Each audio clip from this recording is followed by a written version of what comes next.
Bien, bonjour à tous, bienvenue sur cette petite intervention mensuelle sur des éléments d'actualité, RH, avec une petite remise en perspective par rapport aux textes et jurisprudences qui sont parus ou qui semblent importantes. On va avoir aujourd'hui, dans un petit temps, premièrement, un petit retour sur le changement d'affectation en tant que mesure d'ordre intérieur. Donc ça, euh, c'est vrai que c'est assez délicat. Qu'est-ce que c'est qu'une mesure d'ordre intérieur? En quoi un changement d'affectation est une mesure d'ordre intérieur? Quelles sont les conditions à remplir pour qu'on puisse considérer que le changement d'affectation soit une mesure d'ordre intérieur, du coup, insusceptible de, euh, de recours. Autre élément, l'application du droit de se taire aux procédures disciplinaires, avec un conseil constitutionnel qui est venu un petit peu contredire quelque part le Conseil d'État sur cette question-là.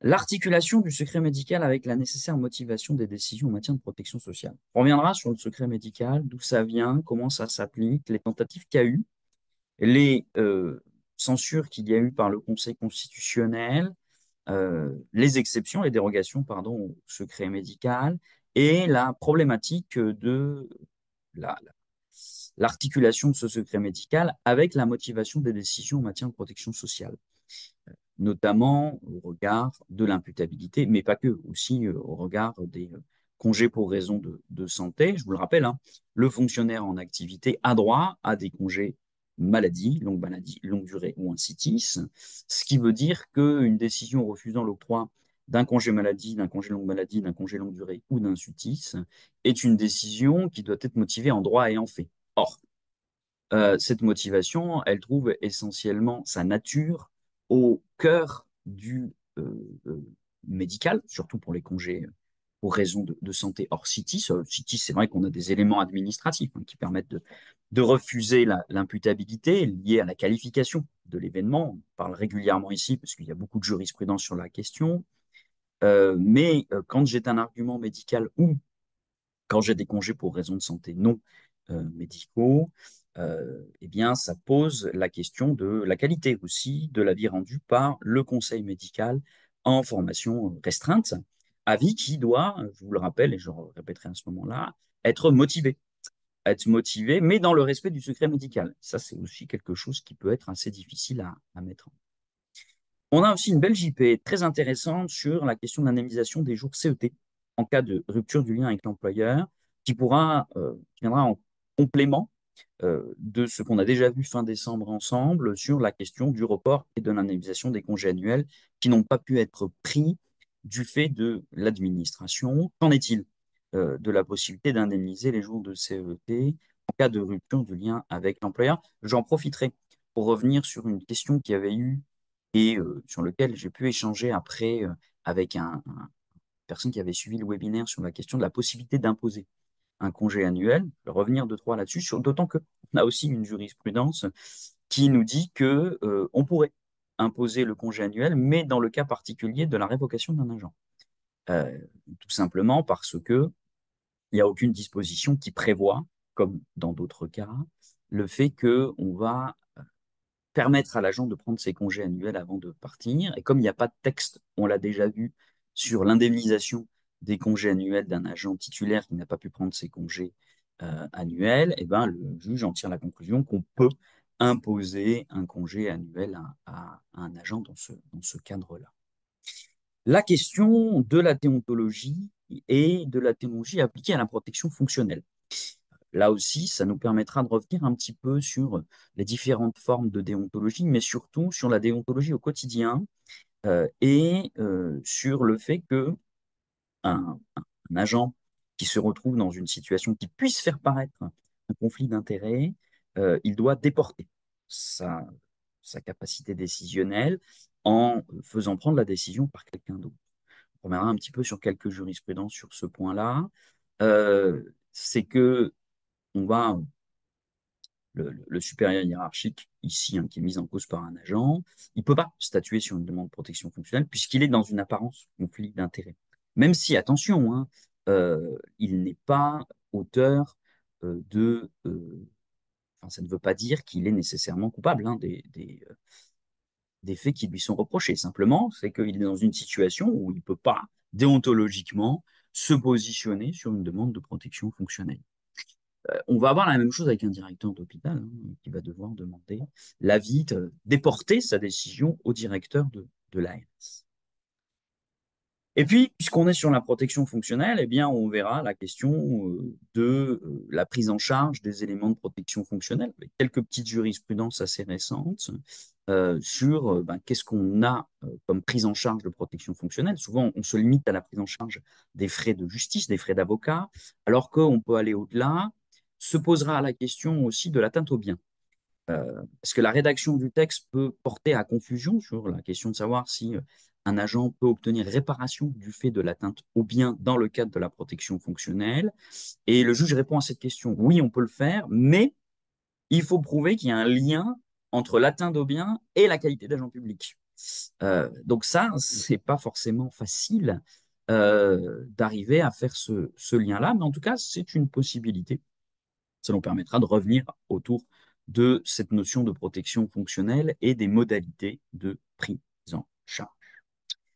Alors, première partie, la question du changement d'affectation, mesure d'ordre intérieur. Ça, c'est une question qui agite, du moins qui traverse le statut de la fonction publique, notamment pour les fonctionnaires, dans une moindre mesure pour les contractuels, parce que dans la plupart de vos établissements, la différence entre un titulaire et un contractuel, c'est qu'un titulaire est titulaire de son grade et qu'il a vocation à être affecté dans n'importe quel emploi correspondant à son grade, alors que le contractuel de droit public est recruté sur un poste et pour un motif pour mener une activité. Je ne recrute pas un adjoint administratif, je recrute un agent d'accueil, normalement, quand je recrute un agent contractuel de droit public. Alors, est-ce que le changement d'affectation est une mesure dans l'intérieur? L'enjeu est de taille, parce que lorsqu'une une décision est une mesure d'ordre intérieur, c'est une décision qui n'est pas susceptible de recours devant le tribunal administratif.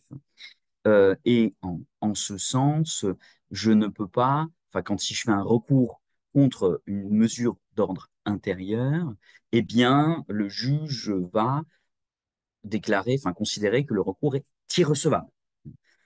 Donc l'enjeu est de taille. Alors, est-ce que le changement d'affectation est une mesure d'ordre intérieur, du coup insusceptible de recours, donc irrecevable en cas de contentieux pour excès de pouvoir devant le tribunal administratif? Eh bien, ça dépend. On va le voir, ça va dépendre de la portée de la décision, ça dépend de la raison pour laquelle on prend cette décision, et ça dépend des effets de cette décision. Si jamais ce n'est pas une mesure d'ordre intérieur, le juge va accueillir le recours, mais ne va pas forcément annuler la décision. Hein. Ce n'est pas parce que le recours est recevable que la décision de changement d'affectation est nécessairement illégale. Donc vraiment, il ne faut pas confondre le fait que une mesure d'ordre intérieur soit irrecevable et le fait que ça soit recevable ne signifie pas qu'on ait nécessairement une annulation de la décision de changement d'affectation. Alors, par contre, ça peut être annulé, oui. Si d'aventure, elle est illégale, que c'est par exemple une sanction déguisée, ou que c'est une décision qui est prise dans le cadre d'un harcèlement. Euh, Là, le juge pourra l'annuler, soit pour une raison de procédure, donc détournement de procédure, c'est pas la bonne procédure, soit bah, parce qu'elle est illégale, puisqu'elle est constitutive de harcèlement. Donc, quels sont les critères pour considérer qu'on est dans une situation de mesure d'ordre intérieur? Alors, une mesure d'ordre intérieur, elle n'est pas susceptible de recours. J'ai mis deux jurisprudences de principe importantes de 2015 et de 2018 sur cette question-là, dans la mesure où elle ne fait pas grief à l'agent. C'est-à-dire que c'est la vie normale d'un fonctionnaire de changer d'affectation. Euh, le fonctionnaire est titulaire d'un grade, il a vocation à être affecté n'importe où dans un emploi correspondant à son grade. Donc, je peux très bien changer l'agent d'affectation sans qu'il n'y ait d'impact, sans qu'il n'y ait de grief par rapport à cet agent-là. Alors, sans qu'il n'y ait de grief, c'est sans qu'il y ait d'effet. Pour cela, eh bien, il ne faut pas qu'il y ait d'atteinte aux droits et aux prérogatives que l'agent tient de son statut, c'est-à-dire tout simplement que mon agent soit affecté dans un emploi correspondant à son grade. C'est sûr que si j'affecte un agent euh, dans un poste qui est manifestement supérieur aux activités qu'il doit avoir ou un poste qui est manifestement inférieur aux activités que mon agent est susceptible d'exercer du fait de son grade, bah là, on a une atteinte aux prérogatives qu'il tient de son statut. Mais par contre, si je mets un affaire dans un autre service pour avoir une activité d'aide-soignant, il n'y a pas d'atteinte au droit qu'il tient de son statut. Deuxième condition, il ne faut pas d'atteinte à l'exercice de ses droits et libertés fondamentaux. Et c'est là qu'on va avoir la discrimination ou le harcèlement. C'est sûr que si je change l'agent d'affectation pour harceler cet agent-là, enfin, dans le cadre où c'est un élément constitutif de harcèlement, je vous rappelle que le harcèlement, c'est des actes répétitifs qui ont pour objet ou pour effet une dégradation des conditions de travail susceptibles d'entraîner un impact sur l'état de santé ou de compromettre l'avenir professionnel de l'agent. Si le changement d'affectation fait partie des actes constitutifs de harcèlement, eh ben, bien entendu, c'est une atteinte aux droits et libertés fondamentaux de l'agent. De la même manière, la discrimination aussi, on va le retrouver là. Sans perte de responsabilité ou de rémunération. J'ai un agent sur un poste à NBI, je le change d'affectation, il perd sa NBI. Du coup, la décision fait grief, puisqu'il perd un élément de rémunération. Alors attention, encore une fois, ce n'est pas parce que la décision n'est plus une mesure non intérieure, elle fait grief à l'agent dans la mesure où l'agent perd sa NBI, qu'elle est nécessairement illégale. Hein. Il n'y a pas de droit acquis à NBI, il n'y a pas de droit. J'ai le droit de changer un agent d'affectation et de le mettre sur un poste qui n'est pas un poste à NBI alors qu'il avait l'NBI, avec une perte du coup de rémunération. L'agent a le droit de contester la décision. Là, elle est recevable. Mais ce n'est pas pour ça qu'elle est illégale. Tout va dépendre de la raison, dans quoi ça s'inscrit. Est-ce que c'est une politique en matière de santé-sécurité au travail? On veut limiter l'exposition à certains risques? Ou au contraire, est-ce que c'est une sanction déguisée? Ou est-ce qu'elle a été prise en considération de la personne? Alors attention, hein, si elle a été prise en considération de la personne, je vous rappelle, et j'ai déjà eu l'occasion de le dire, qu'il faut rappeler les droits à communication du dossier et des éléments qui justifient cette décision. Alors, si je n'ai pas d'impact sur l'ensemble de ces éléments-là, la décision est en soi insusceptible de recours, alors même que la mesure a été prise pour des motifs tenant au comportement de l'agent public concerné. C'est-à-dire que je peux très bien prendre cette décision compte tenu d'un comportement de l'agent. Un comportement qui peut être un comportement lié à une incapacité professionnelle à exercer les missions. Donc, on va le changer de poste pour lui permettre d'avoir des missions qui sont plus adaptées à ses capacités, à ses appétences. Par exemple, j'entends souvent dans les interventions que je peux faire, quand j'arrive sur une partie qui est mathématique, entre guillemets, entre grandes guillemets, hein, parce que, par exemple, je fais un calcul paye ou ce genre de choses, j'ai souvent un agent qui dit, ah, moi, je suis allergique à la paye. Imaginons que j'ai un adjoint administratif, qu'il est sur un poste à comptabilité et ça ne marche pas du tout. Eh ben, je vais le changer d'affectation compte tenu de son incapacité à travailler avec les chiffres. Mais ce n'est pas pour ça que je le sanctionne. C'est une mesure d'ordre intérieur, de management de l'agent, pour le mettre sur un autre poste compatible avec des appétences autres qui lui permettra d'exercer des missions correspondant aux activités d'un adjoint administratif. Donc, même, je peux prendre une décision en tenant compte de la personne, et si aucune de ces conditions ci-dessus ne sont remplies, la décision est insusceptible de recours. Donc, elle ne peut pas être contestée devant le juge administratif. Alors, elle ne peut pas être contestée devant le juge administratif en principe. En principe, puisque on a quand même des exceptions, mais qui sont en fait liées à la question des droits et libertés fondamentaux, mais aussi au détournement de procédure, notamment le cas de la sanction déguisée. Lorsque j'ai une sanction, le changement d'affectation est une sanction déguisée, elle peut très bien faire l'objet d'un recours devant le tribunal administratif. Alors en plus, elle sera annulée pour le coup, parce que si c'est une sanction, eh bien, il va falloir utiliser le processus décisionnel disciplinaire euh, où je dois rappeler les droits de la défense, rappeler les faits. Enfin, bah, on va d'ailleurs en reparler rapidement tout à l'heure par rapport au droit au silence. Mais alors, comment le juge va apprécier cette notion de sanction disciplinaire déguisée? Je le répéterai rapidement après, mais je peux vous le dire déjà maintenant, c'est que il va regarder le fond du dossier. C'est-à-dire, il va regarder les éléments euh, qui sont présentés par l'agent, qui démontreraient que j'ai une sanction déguisée. Par exemple, hein, si je fais un entretien disciplinaire et puis que finalement je change l'agent d'affectation, bah là, je suis clairement dans une sanction déguisée, et donc il aurait fallu appliquer la procédure disciplinaire. Donc il faut quand même faire très attention, hein, quand avant de lancer une procédure, avant de faire des écrits, surtout à l'agent, il faut essayer de ne pas euh, utiliser le terme discipline pour éviter derrière qu'on ait une sanction disciplinaire déguisée, qu'on ait une annulation de la décision de changement d'affectation.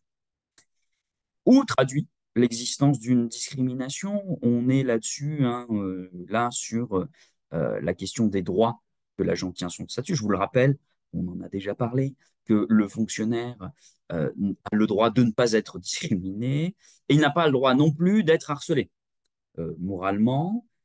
Donc, lorsque l'agent nous dit que la sanction disciplinaire, pardon, le changement d'affectation est en fait un élément du harcèlement, bah, de manière traditionnelle, hein, l'agent doit apporter des éléments qui sont susceptibles de justifier une situation de harcèlement. Ensuite, l'employeur, en sens contraire, va dire, mais pas du tout, c'est pas du harcèlement, c'est simplement un état de fait qui me conduit à changer l'agent d'affectation. Et ensuite, le juge il va se prendre sa position en regardant le comportement de chacun. Donc, on va avoir ces critères-là, le plus dangereux étant la question de la sanction déguisée. Le plus dangereux étant la sanction déguisée. Et là, le juge il va vraiment regarder la situation de chaque agent, vraiment en cas d'espèce, en fonction non seulement du process utilisé, hein, des documents, du vocabulaire utilisé, mais aussi des éléments qui président au changement d'affectation. Et là, c'est assez délicat. Alors, il y a la question du comportement général de l'agent qui se pose. Et je vous reparle de ça justement à l'occasion d'une jurisprudence de la Cour administrative d'appel de Versailles de janvier, où dans le cas d'espèce, on a un agent qui a eu un changement d'affectation, et ce changement d'affectation est motivé par une attitude de défiance envers sa hiérarchie, une remise en cause de celle-ci de manière systématique et régulière, et tout ça alors que mon agent a déjà eu des entretiens de recadrage à la suite d'incidents. Donc on est sur le comportement de l'agent. Alors, le juge me dit, là, se pose la question de savoir, est-ce que je peux contester cette décision? Donc, il va vérifier les critères. En l'occurrence, il n'y a pas de changement sur le lieu d'exercice des fonctions. La nouvelle affectation correspond au grade et aux missions de l'agent. Il n'y a pas de diminution de ses responsabilités, de ses attributions, de sa rémunération ou plus largement de ses avantages pécuniaires. Il n'y a pas d'atteinte aux droits statutaires et à ses perspectives de carrière. Continuer à avancer. Et il n'y a pas d'atteinte à ses droits et libertés fondamentaux. Et dans la procédure, hein, il n'y a aucune intention de sanctionner, bien au contraire. Le juge note que l'employeur a voulu donner la chance d'une remise en cause sans a priori, et aussi il y avait une volonté de conforter la hiérarchie dans ses attributions, c'est-à-dire de ne pas laisser une situation pourrir, hein, tout simplement, parce qu'on a aussi, et c'est tout à fait possible, des incompatibilités d'humeur. Il y a des gens qu'on peut plus ou moins apprécier, et c'est pas grave. Enfin, je veux dire, on change l'agent d'affectation pour le mettre dans une équipe où on essaie que ça aille. En tout état de cause, le juge me dit, eh bien, l'ensemble de ces éléments font qu'on est bien face à une mesure d'ordre intérieur qui est insusceptible de recours. Alors, mesure d'en intérieur, insusceptible de recours, sauf, comme je l'ai dit, dans le cadre d'une sanction disciplinaire déguisée. Ce qui m'amène à faire un lien avec une modification de taille dans le processus décisionnel en matière de discipline, c'est la question du droit de se taire. Alors, en effet, vous le savez déjà, l'agent qui fait l'objet d'une procédure disciplinaire eh bien, il est invité à prendre connaissance d'un rapport qui précise les faits qui lui sont reprochés. Il faut faire, être vraiment factuel. Les faits, c'est souvent un élément qui, qui manque dans les processus décisionnels. Donc, il faut vraiment des faits avec les circonstances dans lesquelles ils ont été commis. Il est informé de son droit à consultation du dossier, qu'il peut se présenter devant le conseil de discipline et tout au long de la procédure aussi, des observations écrites ou orales, citer des témoins, se faire assister par un défenseur de son choix. Et lorsque j'ai une sanction du deuxième, troisième ou quatrième groupe, il est convoqué au moins 15 jours avant par le président du conseil de discipline. Tout ça, il faut bien démontrer que l'agent a eu connaissance de l'ensemble de ses droits, ou à défaut, on a un vice de procédure qui est susceptible d'entraîner l'annulation de la décision dans le cadre de la jurisprudence dans Tony. Bien. Alors, est-ce que vous voyez qu'ici, il n'y a pas la notion du droit de se taire? Est-ce que je droit, comme dans les films américains, ou les séries policières, quand les policiers arrêtent quelqu'un, vous connaissez la fameuse phrase, vous avez le droit de garder le silence. Tout ce que vous direz pourra être retenu contre vous. Est-ce que ça s'applique à la discipline? Euh, alors, D'où ça vient cette question du droit de se taire? C'est repris dans la Déclaration des droits de l'homme et du citoyen. Nul n'est tenu de s'accuser.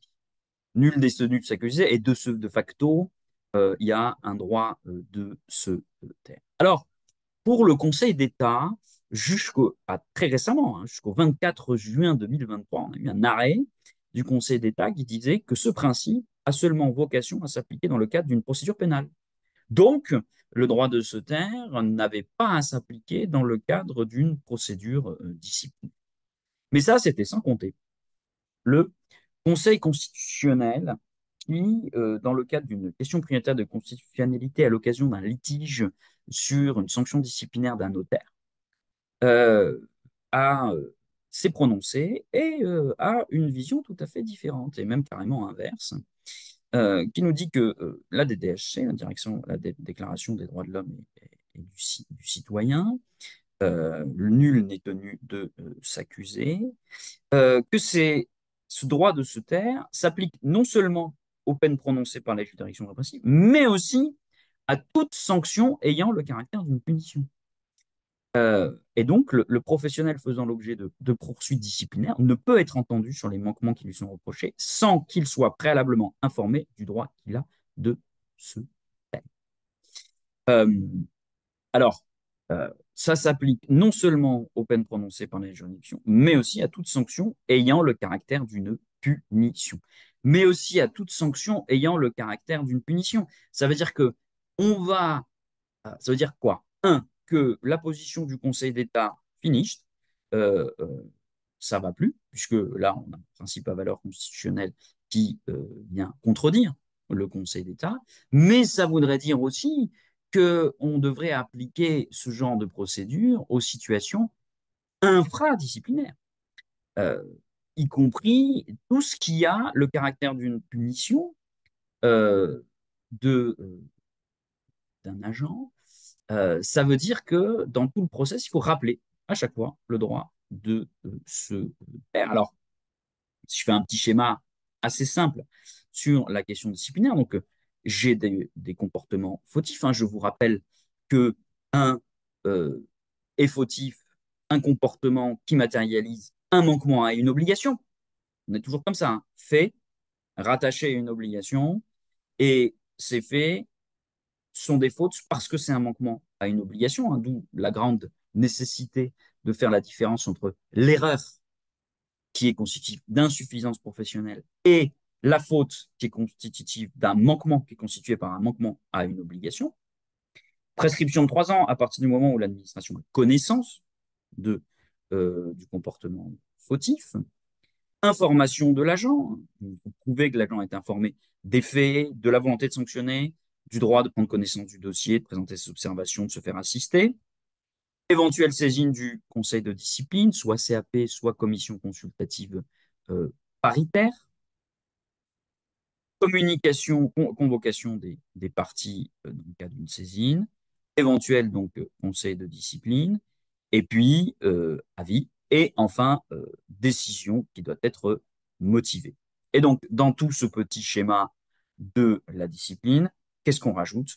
Dans la case information de l'agent, le droit, le rappel du droit de garder le silence. Ça veut dire que dans votre courrier informant l'agent qu'il y a une procédure disciplinaire qui est menée à son encontre, il faut mettre non seulement les faits, monsieur machin, euh, l'enquête administrative ou le supérieur hiérarchique m'a monté les faits suivants, patati patata. Ces faits sont constitutifs de telles ou telles obligations. Dans ce cadre, j'entends lancer une procédure disciplinaire vous concernant qui pourrait aboutir à une sanction de premier, deuxième, troisième, quatrième groupe.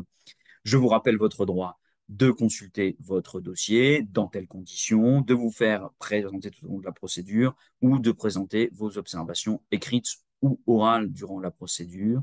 Je vous rappelle que vous avez également le droit de garder le silence au regard des faits qui vous sont reprochés.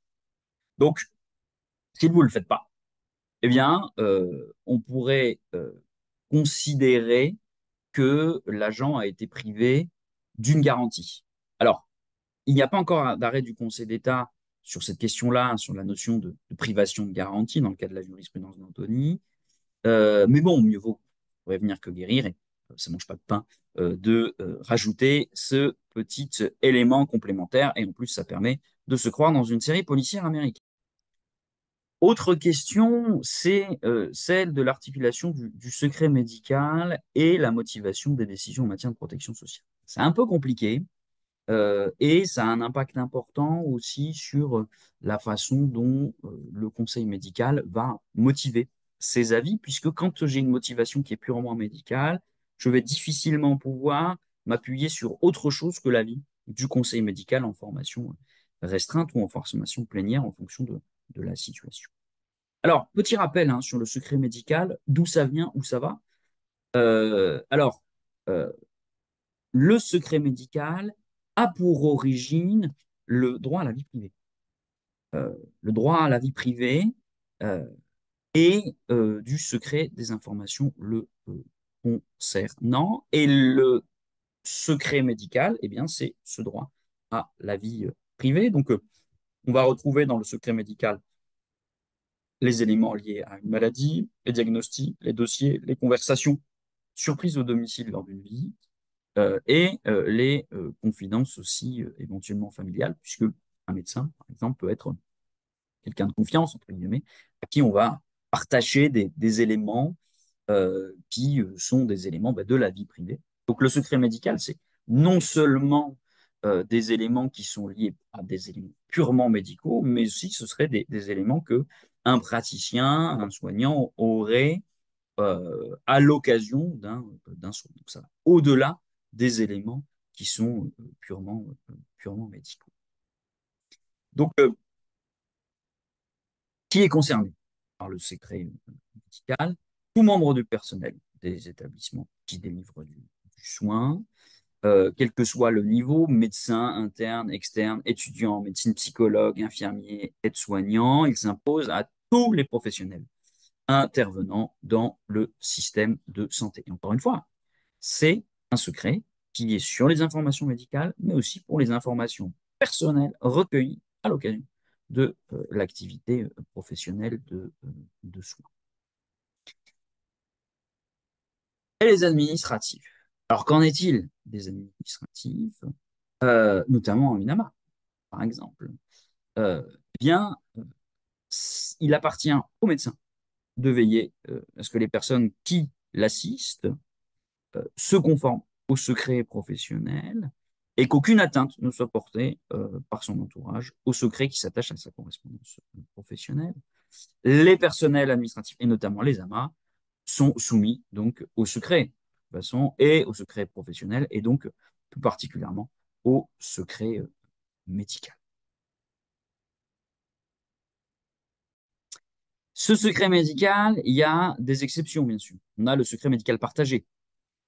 Donc, on peut changer avec d'autres professionnels qui participent à la prise en charge, mais dans la mesure strictement nécessaire à la coordination ou la condition des soins. Donc, soit dans une même équipe, bien sûr, soit dans une équipe différente. Donc, quand dans une même équipe, hein, une information donnée à un médecin est réputée donnée à l'ensemble de l'équipe. Dans le cadre d'une équipe différente, normalement, il faudrait le consentement préalable de la personne avec un droit de la personne concernée d'être informée d'exercer une opposition à l'échange ou au partage d'informations. Ce qui peut poser des problèmes derrière sur la prise en charge, hein, mais bon, c'est la question de l'articulation entre d'un côté la qualité des soins et de l'autre côté le droit à la vie privée dont le secret médical fait partie. Alors, on a souvent la question du secret médical dans le cadre de l'activité du médecin du travail. Comment des médecins du travail me disent souvent, voilà, moi je ne peux pas donner d'infos, c'est le secret médical. Alors là, c'est la différence qu'il y a entre d'un côté les informations médicales et de l'autre côté des informations consécutives à une situation médicale. Pour le faire très trivialement, un agent a une hernie discale L4-L5, c'est du secret médical. Un agent ne peut pas manipuler de charge supérieure à 5 kg, ce n'est pas du secret médical, c'est une restriction dont l'employeur doit tenir compte pour organiser l'activité de l'agent de manière à qu'il ne se retrouve pas à devoir manipuler des charges supérieures à 5 euh, euh, kilos. Il indique dans les conclusions qu'il rédige les considérations de nature et de fait, enfin des considérations de fait, pardon, de nature à éclairer l'employeur. Euh, il n'a pas besoin de donner les raisons d'une incapacité à manipuler des charges supérieures à 5 kilos.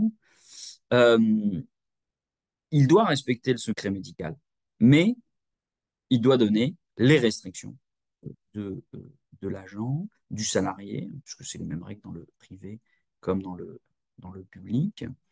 Il n'a absolument pas à justifier sa position par des éléments médicaux. Donc, dans ce cas-là, il peut très bien respecter le secret médical tout en faisant son boulot. Euh, Quelques exemples, hein, l'attestation remise par le médecin du travail à l'avocat de l'employeur relatant les circonstances qui l'avaient conduit à remettre au salarié un courrier à destination de son médecin traitant et confirmé qu'il avait contesté chez le salarié des périodes cyclotimiques régulières. Viole le secret médical parce que il dit qu'il y a des périodes cyclotimiques régulières. Deuxièmement, ne viole pas le secret médical le médecin qui, sollicitant l'avis d'un confrère expert en psychiatrie sur le cas d'un salarié, rédige à sa seule intention un rapport sur les antécédents, notamment médicaux, de l'intéressé. Alors, qu'est-ce qui se passe si je ne respecte pas le secret médical? Eh bien, premièrement, j'ai des éventuelles sanctions pénales qui peuvent aller 1 an d'emprisonnement et 15 000 euros d'amende. Attention, ça n'arrive quasiment pas hein, d'aller jusque-là. Soit la révélation, soit le fait d'obtenir ou de tenter d'obtenir la communication de ces informations. Mais par ailleurs, c'est aussi, ça peut donner lieu à des sanctions ordinales, voire des sanctions, bien sûr, disciplinaires. Un agent qui ne respecte pas le secret médical ou qui transmet des informations médicales à des tiers ou qui les utilise, eh bien, il commet une faute qui peut engager sa responsabilité administrative et donc avoir un impact et entraîner une sanction disciplinaire.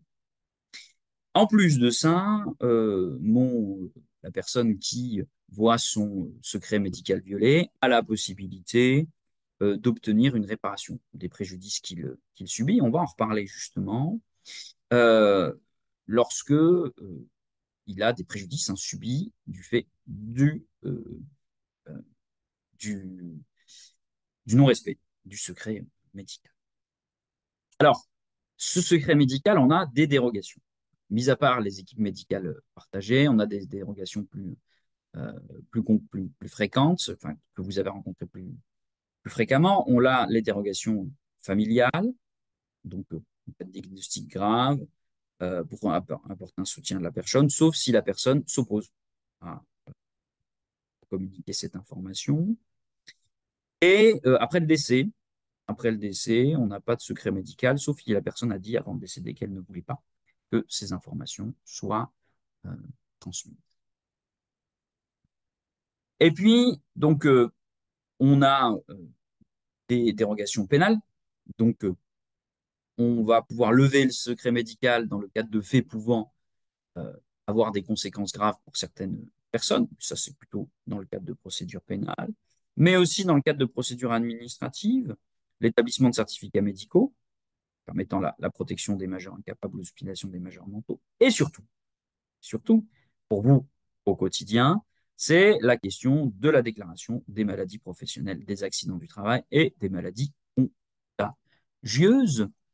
En effet, quand on se pose la question de l'imputabilité au service, on se pose la question de savoir si la lésion de mon agent est bien la conséquence du service ou d'un acte qui en constitue le prolongement, d'un accident de trajet ou en matière de maladie contractée en service, si je suis bien face à une maladie professionnelle ou une maladie d'origine, pardon, professionnelle hors tableau, avec la question du lien direct et essentiel et le taux d'IPP d'au moins 25%. Donc, pour pouvoir répondre à cette question-là, je dois connaître de la pathologie. Donc, du coup, j'ai le droit de connaître les pathologies dont l'agent demande la reconnaissance. Et le médecin ne doit pas faire de demandes abusives et communiquer donc aux organismes de sécurité sociale. Donc, vous êtes un organisme de sécurité sociale, hein, puisque pour les fonctionnaires, vous êtes en auto-assurance, qui va décider de l'attribution d'avantages sociaux. Donc, on va communiquer les informations strictement indispensables. Mais ça veut dire quoi? Eh ben, c'est la lésion dont l'agent demande la reconnaissance. Alors, c'est la lésion dont l'agent demande la reconnaissance. Est-ce que je peux demander des informations qui ne sont pas directement autour de la lésion, mais qui seraient liées à une situation antérieure ou pas? Il y a eu une tentative. Je veux revenir là-dessus pour bien comprendre la raison pour laquelle ça a été censuré par le Conseil constitutionnel.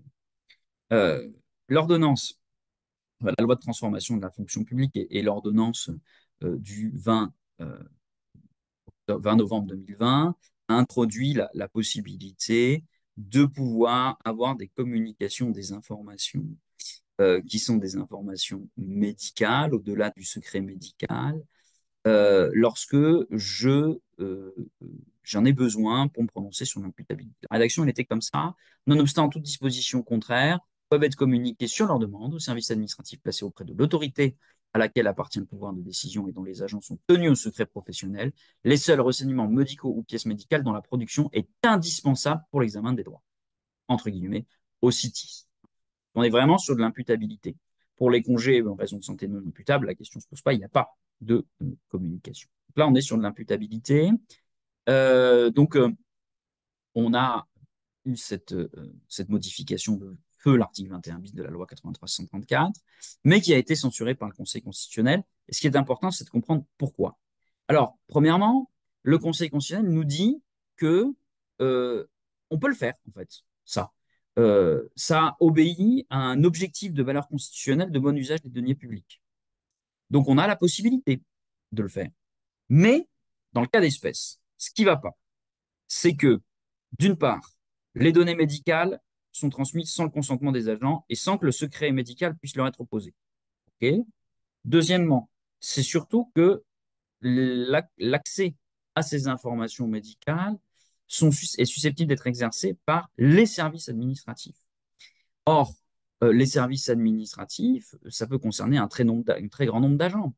Et ce que reproche le Conseil constitutionnel essentiellement, c'est le fait de ne pas avoir encadré, de ne pas avoir créé d'habilitation spécifique et qu'il n'y ait aucun contrôle particulier sur les informations médicales qui sont susceptibles d'être communiquées aux agents. Et enfin, ce qui reproche aussi à cette rédaction, le Conseil constitutionnel, c'est que ces renseignements peuvent être obtenus auprès de toute personne ou organisme, sans qu'ils soient non plus encadré, structuré ou piloté par un médecin. Par conséquent, il en conclut à une atteinte disproportionnée au respect de la vie privée. Donc, ce n'est pas tellement le principe même d'avoir accès aux infos, c'est plutôt l'organisation du secret de ces informations et du secret et des éléments dont on a accès.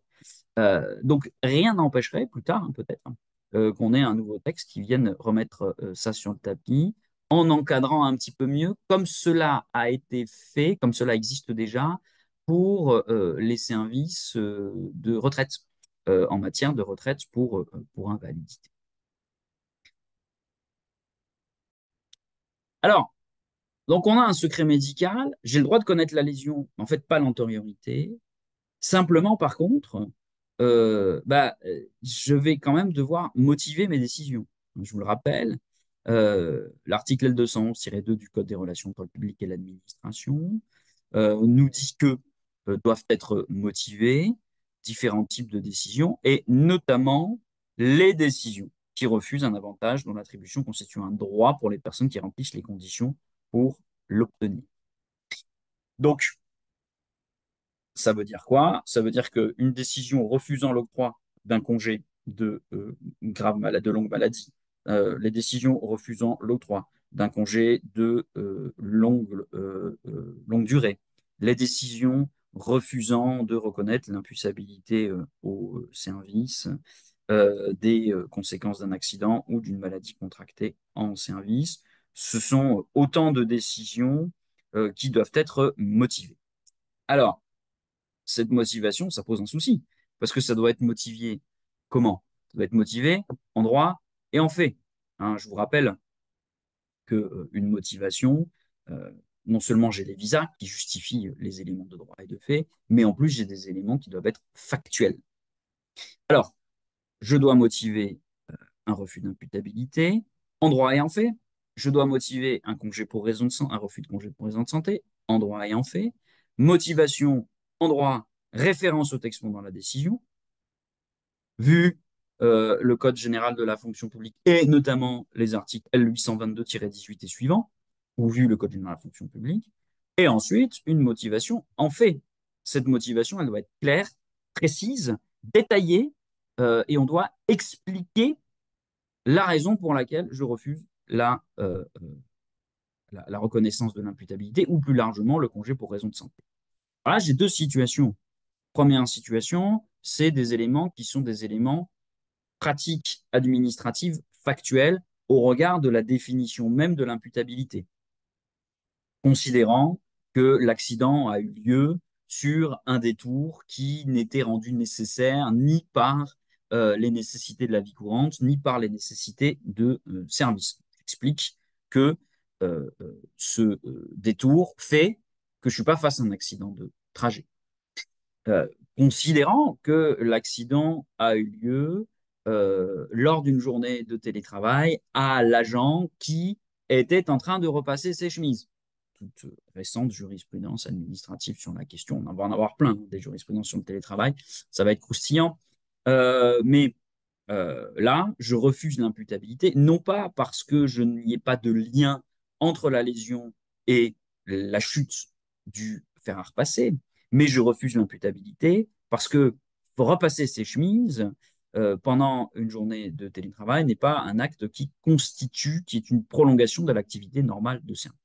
Donc, de toute façon, je vous invite, quand on a des éléments qui sont des éléments factuels, des éléments juridiques, des éléments administratifs en matière d'accident de service ou d'accident de trajet, à vous appuyer largement sur ces éléments-là pour motiver votre décision de refus d'imputabilité au service. C'est plus compliqué si j'ai des éléments qui sont de nature purement médicale. Alors, soit que je sois lié à que ce soit une situation de maladie contractée en service, soit que je sois dans une situation où ce n'est pas l'événement qui a provoqué la lésion, mais c'est la lésion qui a provoqué l'événement. Exemple, je retrouve un agent par terre dans son bureau et il y a du sang sur le coin du bureau. On l'amène aux urgences et compagnie et on se rend compte qu'il a fait une rupture d'anévrisme. Bon, question, est-ce que c'est la chute qui a provoqué la rupture d'anévrisme ou est-ce que c'est la rupture d'anévrisme qui a provoqué la chute? Là, on est sur du pur médical. Et là, l'employeur, il est limité justement par le secret. On sait que c'est un anévrisme. Maintenant, l'antériorité, l'historique de la lésion, du fait que, en l'occurrence, il y ait une malformation artérielle cérébrale qui aurait pu provoquer cette rupture d'anévrisme en tout temps et en tout lieu, eh bien, euh, est quelque chose qui est purement médical que l'employeur, du coup, n'a pas à connaître. Alors, dans ce cas-là, eh bien, l'employeur, il va devoir motiver la décision dans le cadre du secret médical et euh, il va pouvoir le faire en s'appuyant sur l'avis du conseil médical. Et ça, vous l'avez sûrement suivi dans le cadre du décret sur la modification du fonctionnement et des compétences du conseil médical en formation restreinte et plénière, c'est que les avis du conseil médical, dans les deux cas, doivent être motivés. Doivent être motivés dans le secret, dans le respect du secret médical. Donc, il va pouvoir motiver comment? Si je suis sur un congé pour raison de santé, il va dire, ou il va refuser un CLM ou CLD, normalement, l'avis serait rédigé de la manière suivante. Avis défavorable au motif que la pathologie n'est pas particulièrement invalidante. Là, j'ai une motivation. Ou la pathologie ne nécessite pas des soins constants, ou n'est pas d'une gravité confirmée. C'est ça, la motivation, puisque ce sont les conditions pour un CLD, la pathologie est hors liste des pathologies ouvrant droit à CLD. Point. On a une motivation suffisante qu'on va pouvoir reprendre dans la décision.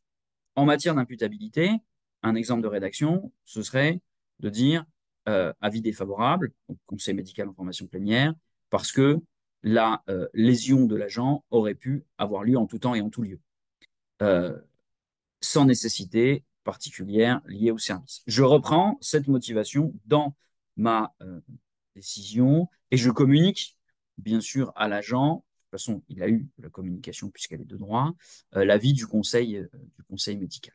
Donc, on marche un petit peu sur des œufs, hein, mais pour arriver à trouver cet équilibre, vous voyez, entre les éléments médicaux ne permettent pas de reconnaître l'imputabilité, mais je respecte le secret médical. Alors, bien sûr, tout ça euh, est lié à la qualité de l'avis du conseil médical en formation plénière et restreinte euh, que vous allez pouvoir adopter et reprendre à votre.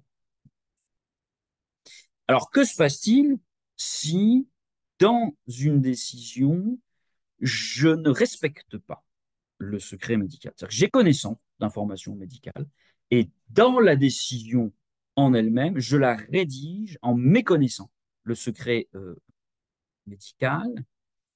Est-ce que ça a un impact sur... quels sont les impacts? Premièrement, ça n'a pas d'impact sur la légalité de la décision. Ce n'est pas, c'est un moyen dit inopérant sur la régularité de la motivation de la décision. Euh, Par contre, on l'a déjà dit, le non-respect du secret médical peut donner lieu à une indemnisation. Donc, ça peut engager la responsabilité pour faute de l'administration qui a pris la décision, mais ça ne vient pas annuler la décision qui a été prise. En tout cas, ça ne sera pas annulé pour ce motif. Question sur l'indemnisation des jours CET en cas de rupture du lien avec l'employeur. On a vu la dernière fois, on a une petite période transitoire sur le CET. On a déjà parlé aussi des congés annuels, du report, la question de l'indemnisation des congés annuels. Un petit rappel hein, sur le report. On est bien d'accord que la réglementation française ne prévoit pas de report des congés annuels, ou du moins, je vous l'avais dit, hein, c'est d'une d'un allongement de la période d'utilisation des congés annuels lorsque l'agent n'a pas pu prendre ses congés annuels du fait d'éléments qui sont euh, pas liés à sa volonté. Euh, et du coup, le juge a introduit la possibilité de pouvoir utiliser les congés annuels au-delà de la période normale d'utilisation. Simplement, eh bien, il le limite à 20 jours. Il limite à 20 jours. Pourquoi?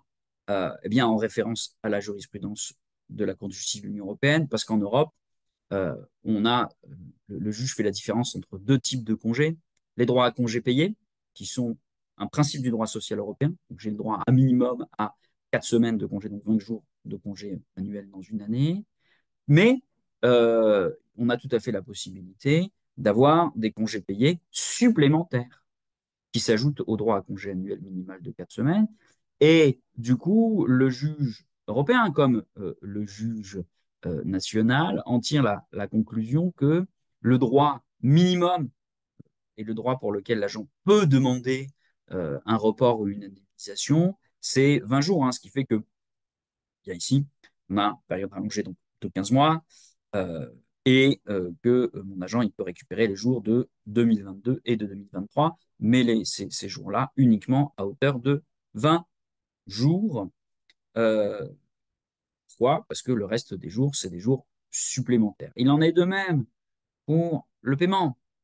Pour le paiement, le Conseil d'État limite à 4 semaines par année de référence, ce qui fait qu'un agent qui ne peut pas prendre ses congés annuels à la fin de sa période de relation de travail, hein, et qu'il est radié des cadres, il aura le droit à une indemnité compensatrice des congés payés de 20 jours en 2002 et 20 jours plus les jours de 2023, puisque là on est au cours de 2023. Euh, mais pas plus, c'est 20. Et rien qu'en disant ça, quelque part, j'ai déjà en partie répondu à la question du CET. Pourquoi? Parce que, euh, petit rappel, je ne peux mettre des jours sur le CET que si j'ai posé au moins 20 jours de congé annuel. Ce qui veut dire que ce que je mets sur le CET, c'est uniquement les congés supplémentaires. Alors, certes, chaque fois que je mets des jours sur le CET, quelle qu'en soit l'origine, RTT, rattrapage, heures sup et congé annuel, il y a transformation du plomb en or, entre guillemets, tout devient du congé annuel. Mais tout ça, c'est du supplémentaire. Ce n'est pas des 20 jours. Ce qui conduit euh, le juge, en tout cas le juge d'appel pour l'instant, à considérer que bon, les jours, les 15 premiers jours, ils peuvent être utilisés que sous forme de congé. C'est le décret sur le CET. Au-delà, j'ai le fameux droit d'option annuel au moment de la communication de ce que je veux faire. Et avec la possibilité de conserver dans la limite de 70 jours. Je tiens compte des dispositions transitoires pour euh, les Jeux Olympiques. Est-ce que je peux obtenir indemnisation des jours en delà, en dessous de 15? Eh bien, euh, la Cour administrative d'appel de Paris, fin janvier, me dit que, ben, en fait, non. Elle fait la différence entre soit mon agent, il solde les jours avant son départ, donc l'employeur ne peut pas le refuser, soit l'agent ne peut pas utiliser ses jours, donc il peut demander l'indemnisation des jours au-delà de 15, mais les 15 premiers jours ne font l'objet d'aucune indemnisation, et pour ça, il s'appuie sur quoi? Il s'appuie sur la directive 2003/88/CE, la jurisprudence européenne qu'on a vue, et sur la notion de congé supplémentaire au congé auquel toute personne ressortissant de l'Europe a le droit. Et il rappelle que la directive ne s'oppose pas à ce que le droit accorde aux fonctionnaires des droits à congés payés supplémentaires s'ajoutant aux droits à congés annuels, tels que ceux inscrits sur le CET dans la fonction publique, ici de l'État, mais la territoriale hospitalière, c'est la même chose, sans que soit prévu le paiement d'une indemnité financière lorsque le fonctionnaire en fin de relation de travail ne peut bénéficier de ces droits supplémentaires en raison du fait qu'il n'aurait pu exercer ses fonctions pour cause de maladie. Alors, on sait du coup que les jours jusqu'à 15, je ne peux pas les indemniser. Soit les agents les prennent, soit il ne peut pas, bah, tant pis, c'est perdu. Maintenant, euh, euh, est-ce que les jours au-delà doivent nécessairement être indemnisés? Bon, là-dessus, la rédaction de la cour de la décision de la cour administrative peut poser question. On peut conclure au fait que je n'ai pas un droit indemnisation. Cependant, ça me semble pertinent. Et surtout, bah, il y a à tout moment, même si mon agent est en congé pour raison de santé, il y a la possibilité de demander à la période annuelle le paiement des jours qui sont inscrits sur le CET. Alors, autre question que j'ai annoncée tout à l'heure, c'est celle de savoir si on peut, oui ou non, imposer un congé annuel à un agent. Alors, euh, peut-on imposer un congé annuel à un agent? On en a parlé. La question, elle est tendancieuse, puisqu'on va voir qu'on a une certaine bon, contradiction, on va dire, entre les dispositions réglementaires. On a des arrêts, on a des jurisprudences qui sont assez claires sur la question. Premièrement, un cour administratif d'appel de Versailles, ni aucune autre disposition législative ou réglementaire, ni aucun principe général du droit n'autorise l'administration à placer d'office un agent en congé annuel, y compris pour des motifs tirés de l'intérêt du service. C'est vrai qu'il y a des employeurs, par exemple, qui, à l'issue d'une période de congé pour raison de santé assez longue, du fait des reports des congés annuels qu'on a vus juste avant, vont avoir tendance à placer l'agent d'office en congé annuel le temps de régulariser la situation. Bon, là, on nous dit que non, c'est pas possible. Alors, certes, c'est qu'une cour administrative d'appel, mais la même année, le Conseil d'État nous le rappelle, aucune disposition n'autorise une autorité hiérarchique à placer d'office un agent en congé annuel. Alors, cette jurisprudence, elle est intéressante hein, parce que c'est un agent qui se plaignait du fait qu'on ne lui avait pas imposé ses congés annuels, grosso modo, et qui demandait une indemnisation. Et le juge dit, bah non, pas d'indemnisation parce qu'on ne t'a pas empêché de prendre tes congés annuels et rien n'empêchait, il n'y a aucune disposition qui autorisait l'autorité à placer d'office, à te placer d'office en congé annuel. Donc, bon. Donc, si on s'arrête là, on se dit, bon, il n'y a pas de possibilité d'imposer un congé annuel. Je dis si on s'arrête là, parce que, faisons un petit pas en arrière, premièrement, eh bien, il y a la question du tableau des congés annuels. Hein. L'autorité arrête le tableau prévisionnel des congés annuels et met ce tableau à disposition des intéressés au plus tard le 31 mars de l'année considérée. Donc, déjà, quelque part ici, on pourrait dire, bon, quelque part, on impose un petit peu les congés annuels. Alors, on impose plutôt les périodes d'utilisation des congés annuels.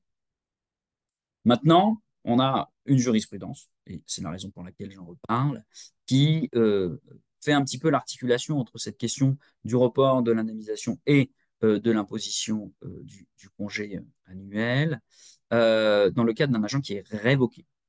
Et là-dessus, le juge administratif nous dit que dans l'intérêt de l'agent faisant l'objet d'une mesure de révocation, l'employeur peut exiger qu'il pose des congés annuels qui lui restent à prendre avant l'adoption de cette sanction.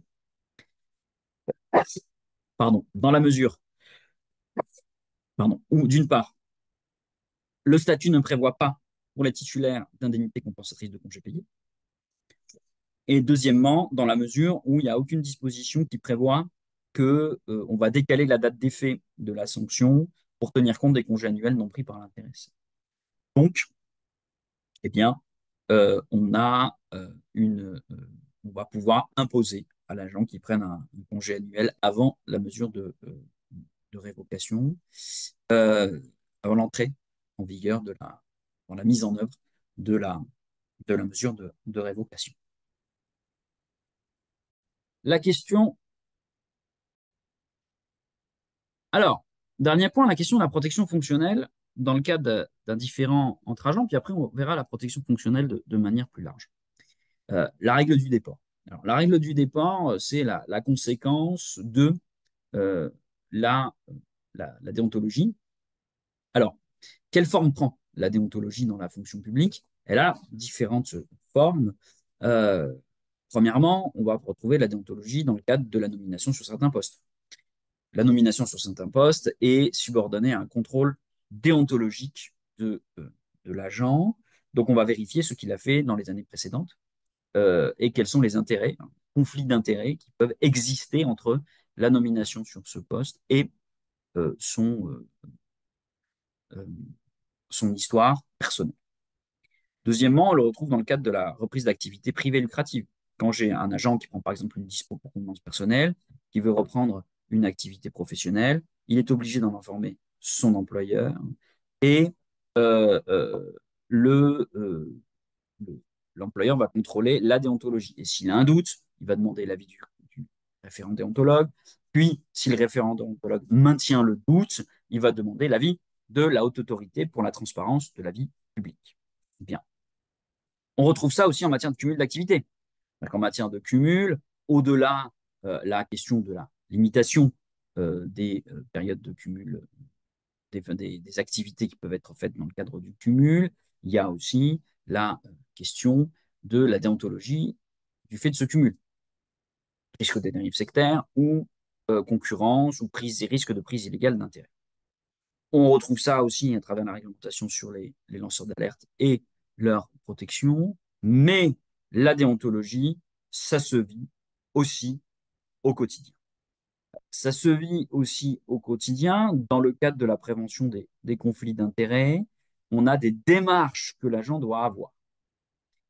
Alors, d'abord, qu'est-ce que c'est qu'un conflit d'intérêts? C'est une situation d'interférence entre un intérêt public et des intérêts publics ou privés de nature à influencer ou paraître influencer. Ça, c'est important, le mot paraître influencer l'exercice indépendant, impartial et objectif des fonctions.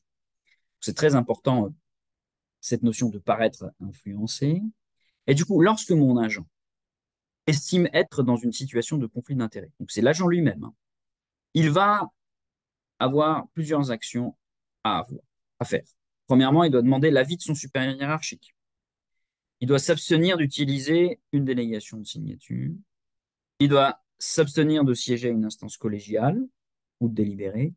Et aussi, le cas échéant, être suppléé sans donner de consigne à son délégataire ou éventuellement aussi faire appel à une autorité supérieure. Une autorité supérieure à travers la règle du déport.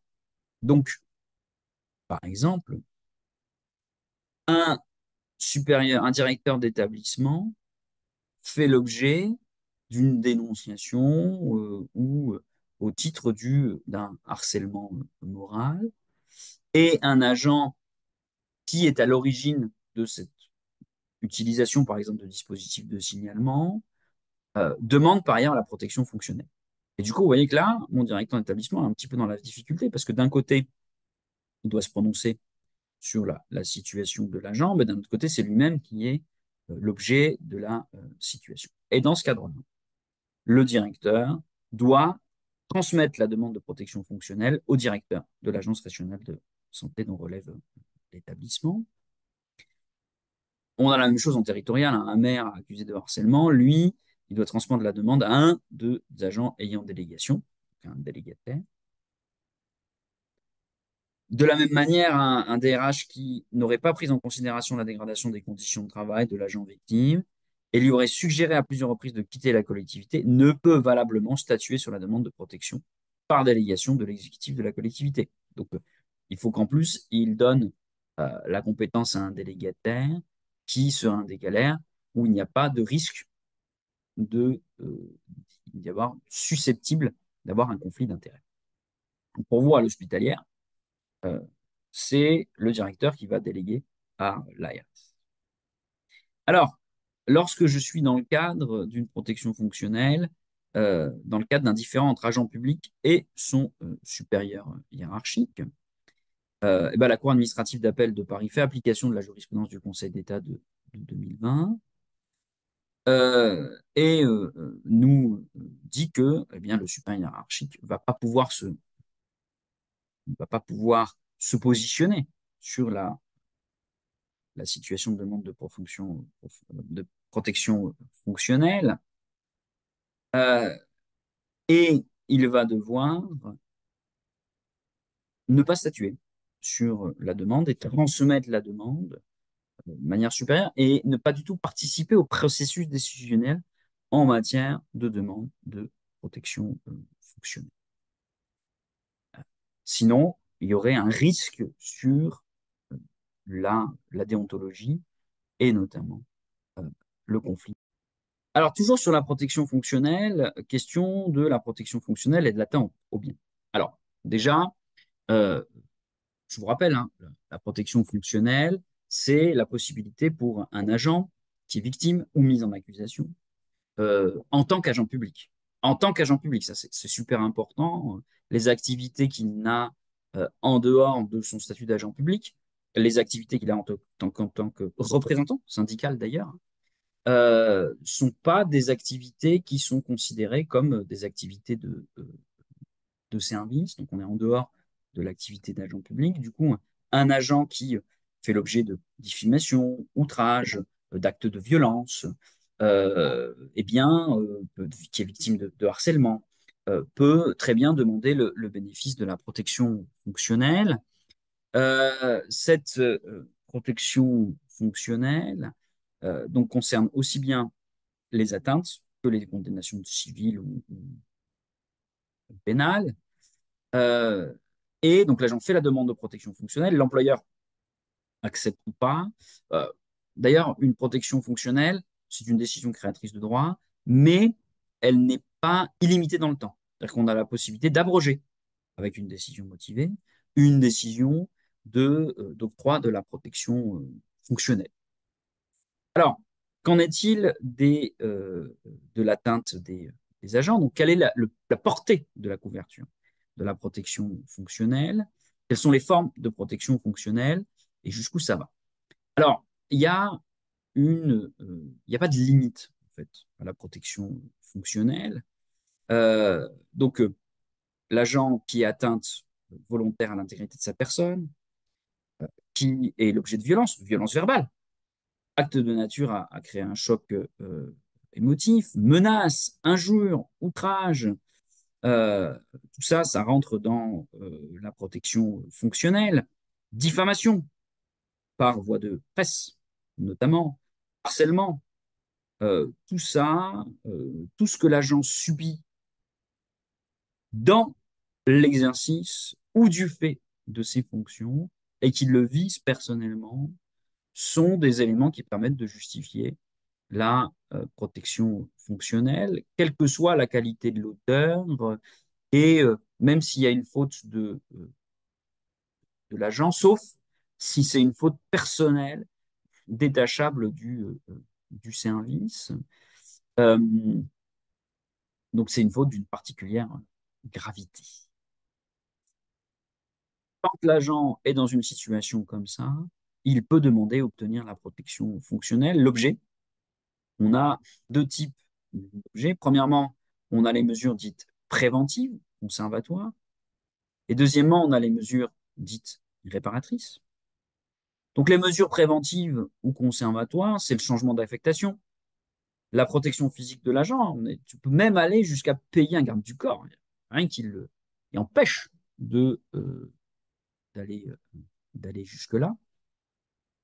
Et ensuite, j'ai les mesures dites réparatrices, un changement de numéro de l'agent, l'assistance juridique avec possibilité d'une prise en charge de certains frais d'avocat dans le cadre de procédures judiciaires, la prise en charge médicale, le droit de réponse en cas de diffamation. Il y a un exemple de jurisprudence. Hein. J'ai un agent qui a fait une diffamation dans un journal et en termes de protection fonctionnelle, il demande à ce qu'on lui paye un encart pour pouvoir répondre à la diffamation dont il a été, dont il a été victime. Et puis l'indemnisation aussi du préjudice subi avec la possibilité pour l'employeur de se retourner contre le tiers.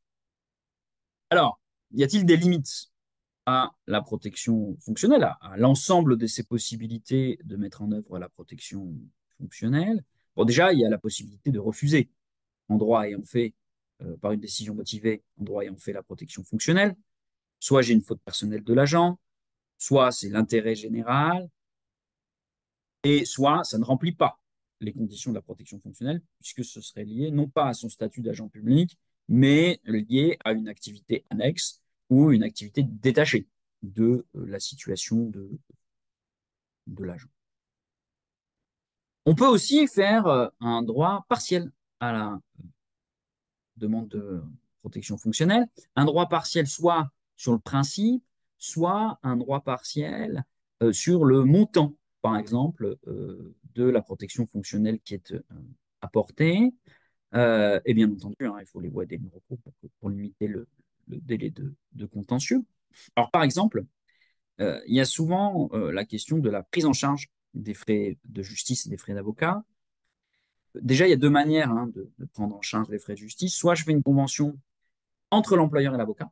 C'est possible de dire, voilà, j'ai octroyé la protection fonctionnelle, il y a une démarche contentieuse, je fais directement une convention avec l'avocat et je vais derrière directement payer l'avocat.